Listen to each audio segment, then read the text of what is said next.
નમસ્કાર. અમરેલી જિલ્લામાં તાલીમ ભવન આવેલું છે અને આ તાલીમ ભવનની અંદર સરસ મજાનું એક નેસડાનું દૃશ્ય અને જંગલનું દૃશ્ય રજૂ કરેલું છે. તો ચાલો આપણે જોવા જઈએ ગીરનું આ નેસડું. જો આ છે નેસડું, એમાં ત્યાં રબારી છે, ભરવાડ છે કે જે પોતાના પશુપાલનનો જીવન ગુજારે છે. ગાય, ભેંસ એનો બધાને પાળી અને એમાંથી પછી દૂધ, દહીં, માખણ એનો ઉદ્યોગ કરે છે. આ એમનો આવાસ છે. વાંસમાંથી બનાવેલું હોય છે, ઉપર વિલાયતી નળિયા હોય છે. આ એમનો પરિવાર છે. તો આ એક નેસનું આખું દ્રશ્ય છે, નેસડું જેને કહેવાય. આ ભેંસનું પાટલું છે, એ આ ગાય છે, ગીરની ગાય જેને કહેવામાં આવે. હવે આપણે જે જોઈ રહ્યા છીએ જંગલનું દૃશ્ય છે.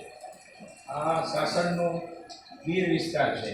ત્યાં હરણાઓ છે, ત્યાં દીપડો છે, ત્યાં સિંહ છે અને આ સિંહનું નાનકડું એવું બાળ પણ છે. તો આ જંગલ જોવાની પણ એક અદ્ભુત મજા છે.